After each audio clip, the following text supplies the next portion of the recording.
네, 안녕하세요. 오늘 처음으로 조직행동 개요 한번 들어가 보도록 하겠습니다. 자, 조직행동이라는 것을 배우기 위해서는요, 일단 이 조직이라는 것에 대한 이해가 먼저 선행되어야 할 겁니다. 자, 일단 조직에 대한 개념과 정의를 저희가 먼저 파악을 해볼 건데요. 자, 조직이라는 것을 학문적으로 정의를 내려본다면 공동의 목적을 달성하기 위해서 자, 정립한 체계화된 구조에 따라 조직 구성원들이 상호작용하는 것이라고 저희가 정의를 내립니다. 그런데 이런 학문적 정의를 딱딱하게 그대로 받아들이는 건 사실상 좀 쉽지가 않잖아요. 그래서 조금 예시를 통해서 조직이라는 게 뭔지, 그래서 그 조직 안에서 나타나는 구성원들의 행위를 연구하는 조직 행동론이라는 것이 왜 필요한지를 오늘 조금 첫 시간에 정리를 해보도록 할까 해요. 자, 일단 첫 번째로 조직이라는 것이 필요한 이유는 여러 가지 이유가 있을 거예요. 그런데 가장 조직이 필요한 가장 첫 번째 중요한 이유는 이 분업이라는 걸 하기 때문에 조직이 필요한 겁니다. 자, 예를 들면 제가 김치 공장을 하려고 해요. 그래서 제가 김치를 100포기를 담가서 이제 시장에 갖다 팔아서 그 돈으로 이제 어떻게든 생계를 이어가야겠다라는 생각을 하고 있다고 해보죠. 그러면 지금 당장 김치 100포기를 하루 이틀 안에 만들어서 빨리 시장에 나가야 된단 말이죠. 왜냐하면 지금 만약 김장철이다라고 한다면 김장철에 바로 김치 100포기 만들어서 팔아야지 팔리지, 그 김장철이 지나고 나면 제가 아무리 김치 만들어서 판다고 하더라도 이때만큼 호황기를 누릴 수는 없을 거 아니에요. 그쵸? 자, 그래서 제가 빨리 지금 김치 100포기를 담가야 되는데 혼자 힘으로는 하루 이틀 만에 김치 100포기를 담그는 게 너무 힘에 부치는 거예요. 자, 그러면 이제 어떻게 합니까? 여러 사람들을 모으기 시작하죠. 예를 들면 이제 돈이 필요한 사람이라던가, 그쵸? 아니면 조금 시간이 있어서 아르바이트를 하고 싶어하는 주부님들이라던가 이런 분들을 섭외를 해서 이제 뭐 합니까? 일을 나눠서 하기 시작합니다. 한 분은 배추를 잘라서 다듬고, 한 분은 그렇게 자른 배추를 소금에 절이고, 한 분은 그런 사이에 재료를 다듬어서 양념장을 만들고, 또 다른 분은 그 절인 배추에 양념장을 묻히고, 또 다른 분은 뭐 합니까? 그것을 포장하고. 이렇게 우리가 나눠서 일을 맡게 되면 저 혼자서 100포기 담그느라고 3, 4일 걸릴 게 여러 명이 지금 나눠서 일을 맡으니까 어떻게 됩니까? 하루만 해도 끝날 수가 있게 돼요. 자, 그러면 우리가 지금 갖고 있는 이 사람들이 갖고 있는 공동의 목적은 지금 뭐였나요? 김치 100포기예요. 그렇죠? 김치 100포기 자체가 공동의 목적이었고, 이 공동의 목적을 달성하기 위해서 각각이 뭐였습니까? 일정 시스템, 즉 일을 처리하는 이 일련의 프로세스 상에서 일을 나누어 맡았고요. 그쵸? 그 다음에 뭐 했습니까? 서로 업무를 조정했겠죠. 예를 들면 나 지금 양념장 다 만들었는데 거기 배추 다 절여졌나요? 물어보고 저 배추 다 절여졌으니까 이 배추랑 이거 양념 같이 저분한테 드리면 돼요. 라고 서로 간에 뭐 합니까? 업무를 조정해 나갈 필요가 있어요. 우리가 이거를 나누어서 맡은 업무를 조정한다, 연결한다 라고 해요. 한마디로 공동의 목적을 가지고 모인 사람들이요, 상호작용이라는 걸 통해서 이 공동의 목적을 완수하기 위해서 뭐합니까? 서로 상호작용을 하고 있는 그 사회적 체계 라는 게 바로 조직이라는 게 되는 거죠. 자, 그러면 조직의 정의를 다시 한번 보시면, 자, 공동의 목적이라는 걸 가지고 있고, 이 공동의 목적을 달성하기 위해 정립한 체계화된 구조에 따라 조직 구성원들이 상호작용하는 것이다 라고 하는 것이 좀 이해가 되실 것 같아요. 자, 이 조직에 대한 정의는 학자들마다 너무나 다양하게 내린 게 사실입니다. 자, 그래서 저희가 학자별로 어떻게 정의를 내렸는지 조금 빠르게 한번 살펴볼 건데요. 자, 먼저 첫 번째, 힉스라는 학자는 다수의 개인이 목표 달성을 위해 상호작용하는 구조화된 체계이다. 자, 김치 100포기라는 공동의 목적을 달성하기 위해서 여러 사람들이 뭐 했습니까? 서로 상호작용했어요. 김치 다 절여졌나요? 여기 양념 다 끝났는데 언제 무칠 건가요? 그쵸? 서로 간에 업무 조정을 하잖아요. 이건 역시도 뭐가 됩니까? 구성원들 간의 상호작용이란 말이죠. 자, 공동의 목적을 달성하기 위해서 다수의 개인이 상호작용하는 구조화된 체계다. 누구는 배추를 절이고, 누구는 양념을 만들고, 누구는 그걸 묻히고, 누구는 포장을 하고, 서로 업무를 나눠서 맡고 있다는 것 자체도 굉장히 체계화된 구조잖아요. 그쵸? 자, 힉스의 정의 끝났고, 두 번째, 포터라는 학자는요, 합리적으로 조정, 분화된 기능을 통해 정해진 목표를 달성하기 위해 만들어 나가는 개인과 집단의 실체다라고 되어 있죠. 자, 합리적으로 조정, 분화된 기능, 누구는 뭘 할 건지 과업을 지금 나눠서 맡았죠. 그죠? 분업을 했잖아요. 근데 이 분업한 업무들을 다시 서로 상호작용하면서 조정해 나가잖아요. 자, 그래서 합리적으로 조정, 분화된 기능을 통해 정해진 목표, 즉 김치 100포기, 그렇죠? 달성하기 위해 만들어진 개인과 집단의 실체다라고 되어 있습니다. 자, 이 집단의 실체가 뭔지에 대해서는 저희가 조직 행동에 대한 이야기를 하면서 제가 마무리를 좀 해드릴게요. 다음에 세 번째 학자는 버나드입니다. 자, 버나드 같은 경우에는 조직 행동론의 뭐 근대적 아버지라는 칭호를 얻을 정도로 굉장히 중요한 학자예요. 자, 버나드는 공동 목표 달성에 공헌할 의지를 가진 2인 이상의 사람이, 그쵸? 김치 100포기를 내가 선택 가서 일을 해서 김치 100포기 만들어 줄게 라는 의지를 갖고 있는 2인 이상의 사람들이 상호 의사소통하는 실체, 즉 2인 이상의 사람들의 힘과 활동을 의식적으로 조정하는 협력체이다 라고 이야기가 되어 있죠. 버나드는 이렇게 얘기하는 거예요. 사람들이 사실상 김치 100포기를 만들자라고 해서 모였다 하더라도 그 안에서 제멋대로 행동할 수 있어요. 분명히 배추를 절이기로 했는데 배추는 안 절이고 친구하고 문자를 한다든가 아니면 개인적인 전화를 받는다거나 일을 안 할 수 있단 말이죠.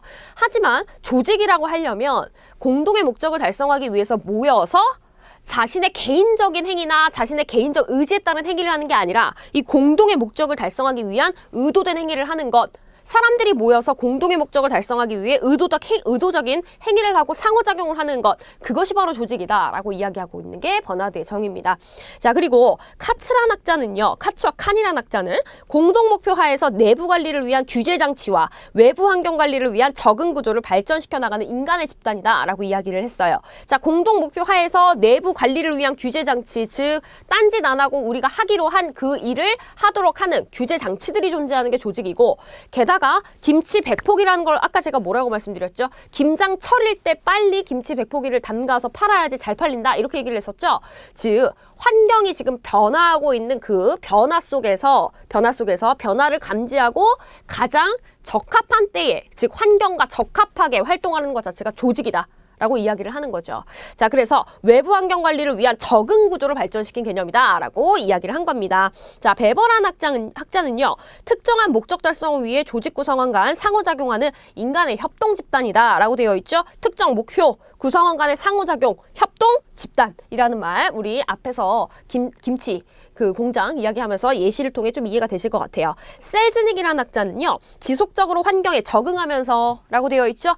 김장철이니까 우리 김치 만들어서 팔자 이렇게 가는 거고, 만약에 여름에 김치 공장이 김치를 판다라고 하면 여름에 맞는 뭐 동치미나 이런 것들을 만들어서 팔 수도 있는 거잖아요. 자, 그래서 지속적으로 환경에 적응하면서 공동의 목표를 달성하기 위해 공식적 비공식적인 관계를 유지하는 사회적 구조다라고 이야기를 했습니다. 이 조직 안에서 우리가 업무를 나누어서 맡고 이 절인 배추를 나한테 언제까지 주고 하는 관계를 맺고 그러한 상호작용을 하면 공식적인 관계를 맺었다고 해요. 하지만 저희가 일을 하면서, 그쵸? 같이 배추 절이고 같이 양념 배추에 묻히고 하면서 개인적인 이야기도 나누잖아요. 뭐 애들은 몇 살이에요? 애들은 뭐 학교 다니나요? 애들은 뭐 건강하나요? 이런 개인적인 이야기들을 나눌 수가 있겠죠. 즉 상호작용 과정에서 꼭 공식적인 관계를 맺는 것이 아니라 이 구성원들은 인간이기에 비공식적인 관계까지 맺고 있습니다. 우리가 이것을 인정을 하고, 자, 공식적 비공식적 관계를 유지하는 사회적인 구조 자체가 조직이다라고 정의를 내릴 수가 있는 거예요. 자, 이렇게 해서 저희가 다양한 학자들의 조직에 대한 정의를 살펴봤습니다. 그러면 이러한 정의들을 통해서 조직이 가지고 있는 특성이라는 걸 한번 정리해 볼 수 있을까요? 자, 첫 번째 특성 한번 보도록 할게요. 개인들로 구성된 하나의 사회적 체계, 사회적 집단이고 조직 전체 목적을 달성하기 위하여 부분적 목적을 가진 하위 체계들로 구성된 통합 시스템이다 라는 말이 나와 있죠. 중요한 특성은 사회 체계라는 겁니다. 사회적 구조예요. 사람들이 모여서 사회적 관계를 맺는 사회적 구조 자체가 조직인 거고요. 그 조직 안에서는요, 의도된 행위를 사람들이 하게 만들어야 되죠. 딴짓 안 하고 내가 시킨 일, 우리가 하기로 한 일을 하게 만들어야 돼요. 그렇기 때문에 그들 행위 자체를 통제하기 위한 다양한 하위적인 시스템들이 존재합니다. 자, 예를 들면 뭐가 있겠어요? 제가 직접 가가지고 관리를 한다거나 감독을 한다거나, 아니면 우리가 근로계약서라는 걸 써서 그 계약서상의 계약서를 통해서 내가 원하는 의도된 행위, 합의된 행위를 하게 만들던가 하는 방식으로 다양한 요소들이, 다양한 부분의 요소들이 조직 안에 존재한다. 그래서 부분적 목적을 가진 하위 체계들로 구성된 통합 시스템이다 라는 이야기를 할 수 있게 되는 겁니다. 그리고 두 번째 중요한 특성은요, 공동의 목적이요. 이 공동의 목적이라는 것이 없는 상태에서 사람들이 모여봤자 어떻게 됩니까? 공동의 목적이 없죠? 그러다 보니까 의도된 행위라는 것을 할 수가 없게 돼요.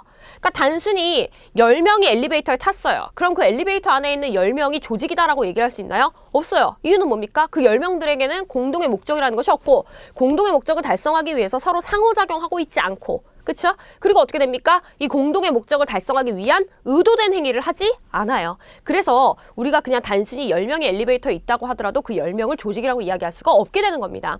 자, 세 번째 특성 한번 보시면요. 자, 조직은요. 투입, 산출, 피드백을 통해 외부 환경과 상호작용하는 개방체계이다 라는 특징이 있습니다. 이거는 이렇게 보시면 되겠어요.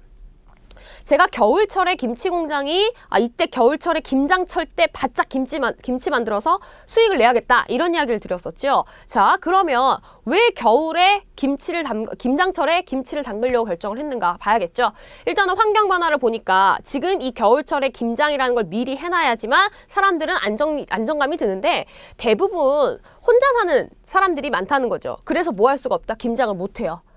뭐였습니까? 고객 니즈 분석한 거죠. 시장 분석한 거예요. 그러면 이제 우리가 이 겨울철에 구할 수 있는 이 채소들, 배추들을 가지고 가서 그쵸? 가지고 가서 김치를 담가가지고 그 사람들한테 팔아야겠다라고 결정을 내릴 거예요. 그러면 김치를 담그기 위한 배추, 아니면 각종 야채, 고춧가루 이런 것들은 뭐합니까? 외부 시장에서 구해와야 돼요. 그쵸? 그러면 그 재료들을 싹 구해와서 제가 뭐 했습니까? 사람들끼리 일을 나눠 맡아가지고 업무도 싹 조정을 해서 김치 100포기를 만들었어요. 그럼 그 김치 100포기를 어떻게 해야 됩니까? 시장에 나가서 팔아야 되는 거죠. 그래서 그 김치 100포기를 판 돈을 다시 가지고 와서 또다시 재료를 사서 김치를 담그던가 아니면 김치를 담그기 위해서 내가 고용했던 사람들에게 월급을 주든가 할 수가 있게 되는 거죠. 자, 그럼 한번 정리를 해볼게요. 외부 환경에서 지금 뭘 구해왔죠? 투입물이라는 걸 구해왔습니다. 투입물. 투입물은 뭐가 돼요? 원자재요.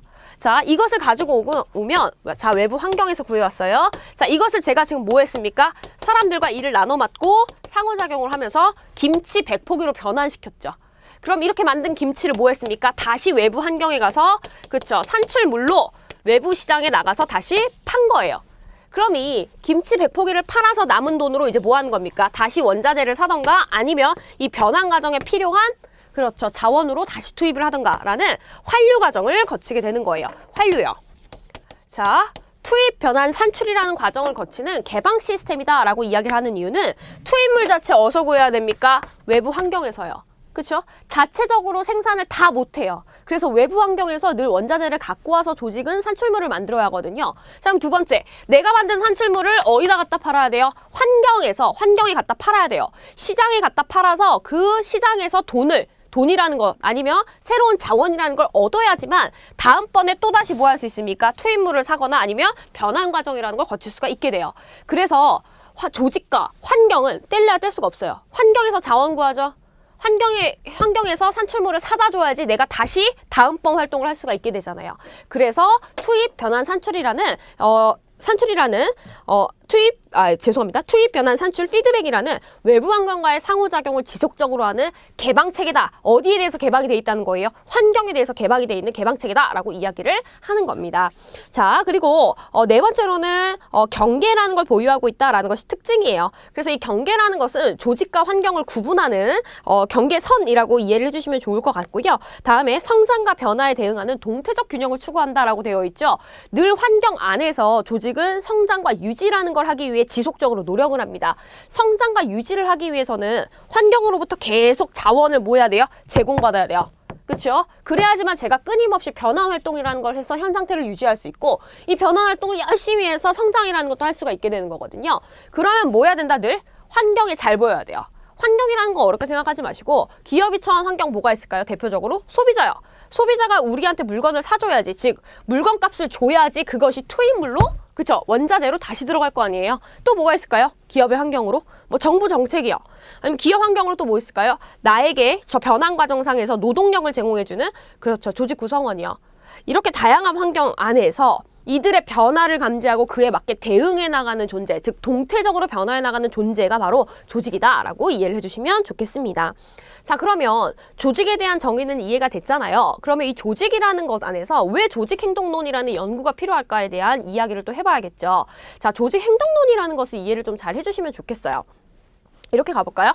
김치 공장에서 일할 사람들을 뽑았잖아요. 그래서 우리가 분명히 과업을 나눠 맡았습니다. 한 분은 배추를 다듬어서 절이고, 한 분은 양념을 만들고, 한 분은 배추에 양념을 묻히고, 한 분은 포장을 하기로 이렇게 해서 우리가 일을 나누어 맡았어요. 자, 그래서 배추를 절여서 배추를 절여서 이쪽 양념 묻히는 사람한테는 몇 시까지 그것을 몇 개를 줘야 하고, 양념 만드는 사람도 몇 시까지 양념 다 만들어서 이 사람에게 줘야 되고, 그럼 이분도 배추에 양념을 묻혀서 최종적으로 몇 포기를 포장하는 사람한테 뭐 몇 시에 주겠다 라고 서로 간에 업무 조정도 했어요. 상호작용도 했어요. 그리고 업무를 수행하면서 너무나 재밌게 무슨 얘기도 해요? 애들 얘기도 하고 남편 얘기도 하고 자기 집 얘기도 하고, 그쵸? 그렇게 하면서 막 서로 상호작용을 한 거예요. 업무 조정이나 아니면 단순한 의사소통 이런 것도 모두 다 상호조정입니다. 죄송합니다. 상호작용입니다. 자, 이렇게 상호작용하면서 김치 100포기라는 공동의 목적을 달성해 나가는 거예요. 자, 이게 조직이라고 했잖아요. 그쵸? 그런데 우리가 늘 이렇게 해주세요라고 했을 때 그대로 행위를 하는 동물일까요? 인간은? 아니죠. 분명히 지금 이 조직에 와서 김치 100포기를 만들기로 하고 배추를 절이기로 했는데 이분이 지금 뭐합니까? 절이라는 배추는 안 절이고 계속 사적인 전화를 하고 계속 문자를 하고, 그리고 최대한 일을 안 하려고 할 수도 있어요. 어떤 사람들은 분명히 일을 안 하고 월급을 더 받기를 원하거든요. 그러니까는 배추를 뭐합니까? 절이라는 배추는 안 절이고 계속 딴짓을 할 수도 있는 거예요. 그쵸? 자, 그래서 조직행동론은 이겁니다. 공동의 목적을 달성하기 위해서는 조직 안에 있는 구성원들이 의도된 행위를 해야지 지멋대로의 행위를 해서는 안 된다는 거예요. 그쵸?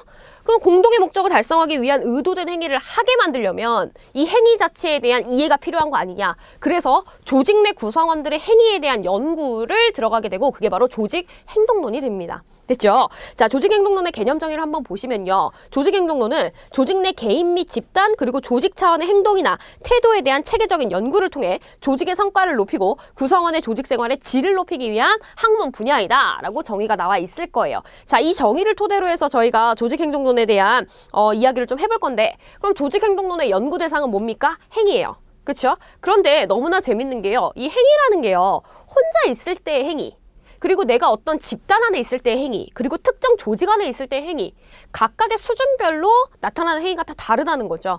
그래서 이 조직행동론은요, 3가지 수준별로 연구가 이루어지게 됩니다. 자, 먼저 첫 번째로는요, 개인 수준에서의 행위예요. 자, 개인 수준에서의 행위라는 것은 뭐가 됩니까? 그 사람의 성격, 그 사람의 능력, 그 사람의 가치관에 따라서 그대로 나타나는 개인 수준에서의 행위 자체를 말해요. 그러면 집단 수준에서의 행위는 뭘 말하는 걸까요?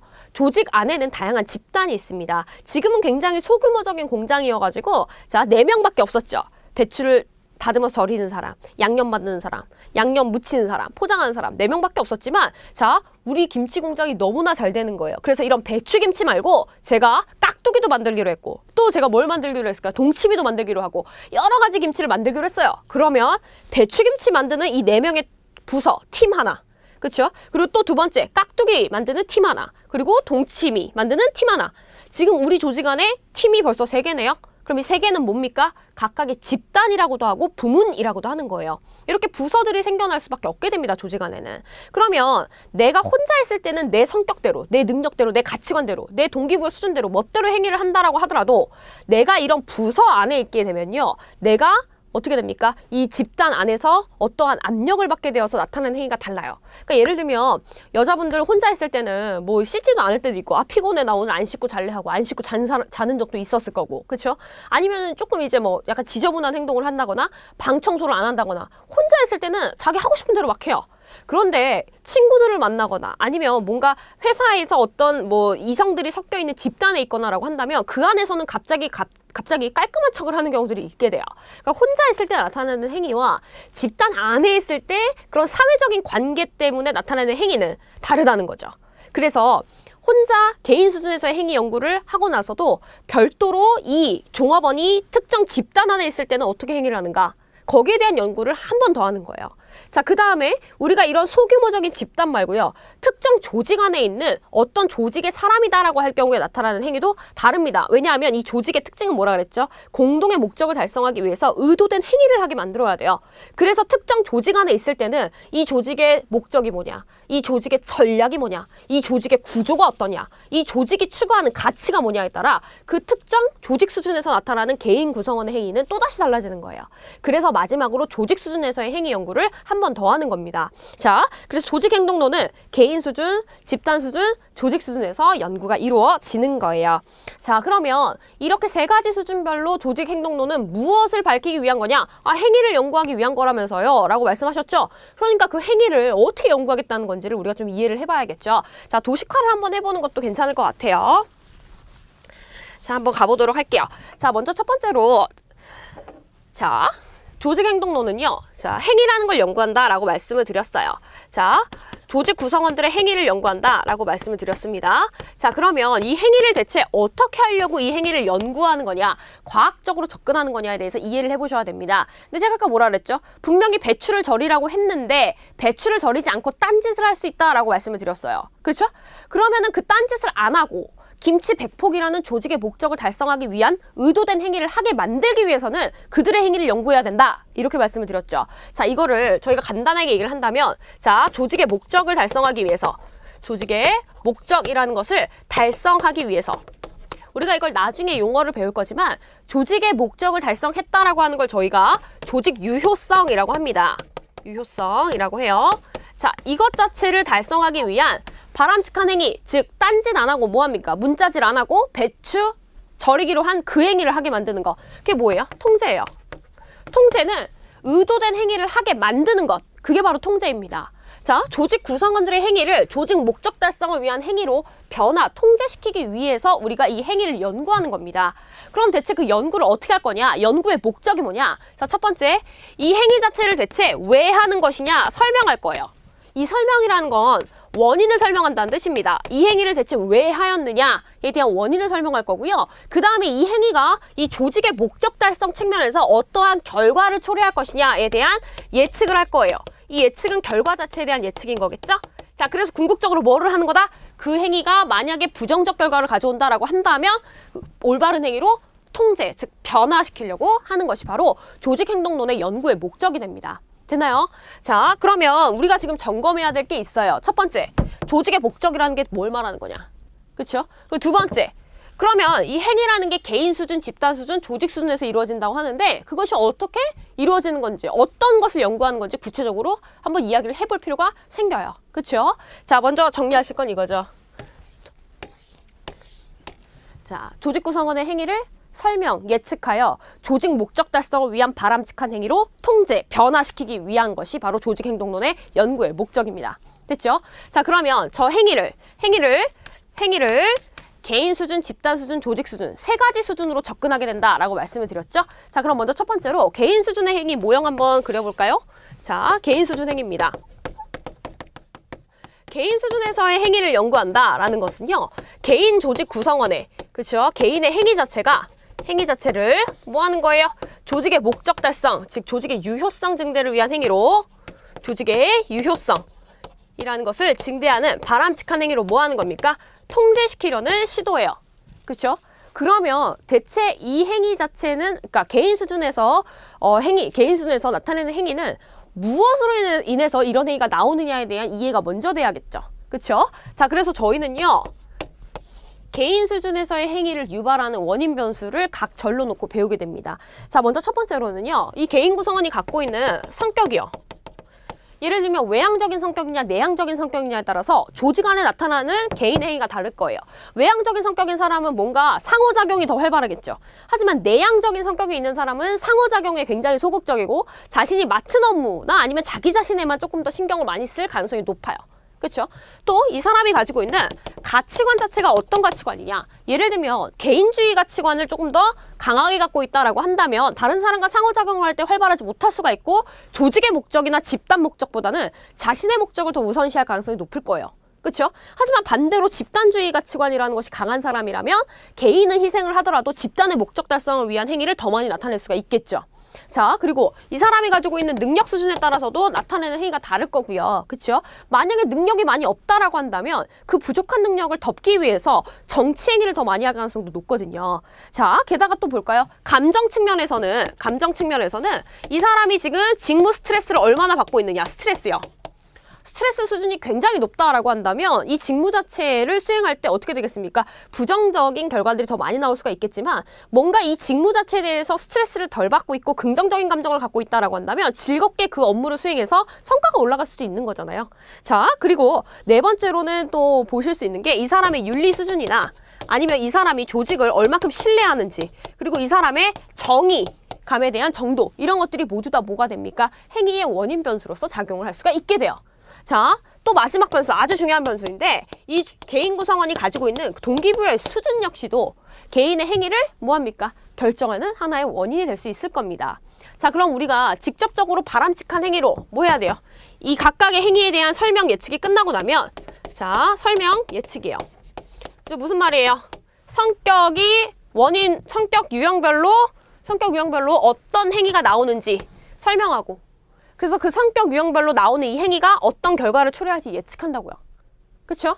자, 그럼 예를 들면 또 뭐 있을까요? 동기부여 같은 경우에도 어떠한 욕구에 의해서 동기부여가 되는지를 뭐합니까? 설명하고 그래서 그러한 행위 자체가 어떤 결과를 초래할지 예측하고 됐나요? 이렇게 해서 궁극적으로 뭐 하는 거다? 부정적인 결과를 가져오는 행위는 변화시켜야 됩니다. 통제는 곧 변화예요. 내 의도대로 바꾸는 게 바로 통제라고요. 자, 그러면 이 통제를 위한 직접적 방법도 존재해요. 그게 뭘까요? 그렇죠. 바람직한 행위를 가르치는 거죠. 학습이요. 그래서 저희가 개인 수준 행위에서 배우는 내용들은요. 자, 성격, 가치관, 능력, 감정, 윤리, 신뢰, 정의, 동기부여, 학습의 내용이 됩니다. 자, 그러면 집단 수준에서의 행위는 어떤 거를 배우게 되는 걸까요? 이런 개개인들이요, 뭐 할 수밖에 없다. 조직 안에서는 부서라는 거, 부문이라는 거, 또는 팀이라는 거를 설정할 수밖에 없게 됩니다. 조직이 점점 커지면 이제 배추김치만 담는 게 아니라 깍두기나 동치미까지 담으니까 배추김치 담는 팀, 깍두기 담는 팀, 그리고 동치미 담는 팀 단위로 다시 조직 안에 부문화가 이루어져요. 부서들이 생겨난다고요. 자, 이렇게 되면은 다시 한번 연구를 할 필요가 있게 돼요. 집단 수준의 행위라는 것은 혼자 했을 때, 즉 개인의 가치관이나 성격 그대로 행위가 나오지 않거든요. 왜요? 사회적 관계라는 것 하에서, 즉 다른 사람과 상호작용을 하면서 내 성격머리대로 행위를 못할 때가 있고 내 가치관대로 행위를 못할 때가 있잖아요. 다른 사람과의 상호작용에 의해서 행위가 어느 정도 영향을 받습니다. 그래서 저희가 집단 수준에서의 행위 연구를 별도로 하는 거예요. 자, 그러면 저희가 이제 어디로 갈 거냐면 집단 수준에서는 저희 교재 중심으로 좀 말씀을 드리면 자, 집단 수준 행위에서는요. 왜 혼자서 업무를 맡지 않고 이게 하나의 팀으로 묶이느냐? 팀 자체에 대한 연구를 먼저 할 거예요. 그래서 이 팀이라는 것이 형성이 됐을 때 이게 이 팀 안에서의 개인 종업원의 행위에 어떤 영향을 끼칠까 봐야 되고요. 다음에 두 번째로는요. 자, 팀이라는 것을 통해서 집단 내에서 종업원의 행위를 보는 거예요. 집단 행위라고 해서 집단 자체 행위로 이해하시면 안 됩니다. 조직 구성원이 집단 안에 있을 때 나타나는 행위를 말하는 거예요. 자, 그러면 이거예요. 팀이라는 게 형성이 되면 이 팀은 어떤 속성이 있기 때문에 집단 안에서의 개인 행위를 다르게 만들까?